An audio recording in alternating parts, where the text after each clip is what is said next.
আসসালামু আলাইকুম। আলহামদুলিল্লাহ, অবশেষে আমরা আমাদের মুরগির নিচে যে চিটাগুলো আছে চিটাগুলো আমরা শেষ করে দিলাম। তো এগুলো শুকনো থাকার পরেও আমরা কেন শেষ করলাম সেটা আজকে ভিডিওর মাধ্যমে বলার চেষ্টা করব ইনশাআল্লাহ। এখন আমি চলে আসলাম আমার ছোট্ট খামারে। তো সবাই আমার মুরগিগুলো দেখে একটু মাশাআল্লাহ বলেন, কারণ আমি ওই দিন একটা ভিডিও ছাড়ছিলাম, ওই ভিডিও দেখার পরে অনেক মানুষের মনে হয় নজর দিছে, মানে সেই কারণে আমার মুরগিগুলো হঠাৎ সুস্থ মুরগি অসুস্থ হয়ে গেছে। তো এই কারণে সবাই একটু মাশাআল্লাহ বলেন আর কি। মাশাআল্লাহ বললে আর কি মুরগি কোনো রকম সমস্যা হয় না, আল্লাহর যেহেতু সৃষ্টি।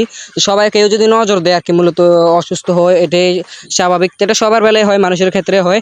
তো এখন আমি একটা প্লাস্টিকের সাহায্যে মূলত জানেন চিটাগুলো আছে, ওই চিটাগুলো আমি শেষ করে নিতেছি।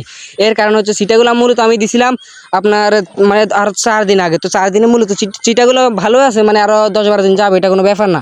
কারণ এই চিটাগুলো আমি শেষ করতেছি, এগুলো যে পায়খানা করে, পায়খানাগুলো শুকায় না, মানে যে কাঠের বসিতে যে মানে সুন্দরভাবে শুকিয়ে যায়, এখানে শুকায় না। সে কারণে আমি শেষ করে আজকে যে আমার কাঠের বসি ছিল না, আমি ওই অন্যদিন মূলত কাঠের বসি দিব। আমাদের যে ধানের কুড় আছে, আমরা ধান ছুঁড়ে আনছিলাম, ওই ধানের কুড় আমরা মানে ঝেড়ে ঝেড়ে আমরা এখানে দিয়ে দিব ইনশাআল্লাহ। আপনারা সবসময় চেষ্টা করবেন যে কাঠের বসি অথবা ধানের তুষ এগুলো দেওয়ার জন্য, মানে চিটা দেওয়া ভালো, সবচেয়ে উত্তম হচ্ছে চিটা দেওয়া।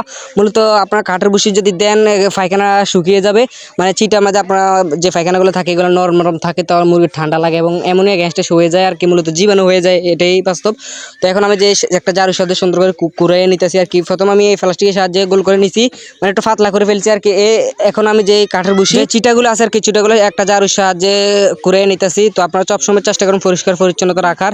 আর আমার মুরগির বয়স হচ্ছে, মানে অনেকে জানতে চাইছে যে ভাই মুরগির বয়স কতদিন। তো মূলত মুরগির বয়স হচ্ছে আপনার 3 মাস প্লাস, 3 মাসের একটু বেশি হয়ে গেছে আর কি, আমার সঠিক খেয়াল নাই, এই কারণে আমি বলছিলাম যে 3 মাসের একটু বেশি হয়েছে, 3 মাস প্লাস। তো এখন আমি যে একটা মানে স্প্রে করে নিতে আছি আর কি, জীবাণুনাশক স্প্রে। তো আপনারা অনেকে কমেন্ট করছেন যে ভাই স্প্রেটা কি, এটা তো ফার্ম 30 বলতে একটা ওষুধ আছে, ওইটা না, তাহলে এটা কি কালো কালো? তো এটা হচ্ছে পটাশ, খুবই ভালো একটা ওষুধ, মানে অন্য অন্য ওষুধ থেকে এটা অনেক ভালো ওষুধ একটা।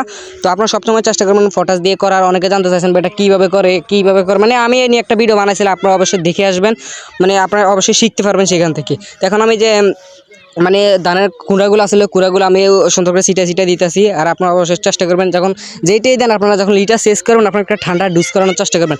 এর কাজ যদি চিটা দেন তাহলে ঠান্ডা ডুজ করানোর কোনো দরকার নাই। আপনারা যদি কাঠের বসি টুসি দেন তাহলে ঠান্ডা ডুজ করবেন। এর কারণ হচ্ছে যে আপনারা নাকে মুখে ঢুকে আর কি। সবাই ভালো থাকবেন, নিজের প্রতি খেয়াল রাখবেন। আসসালামু আলাইকুম।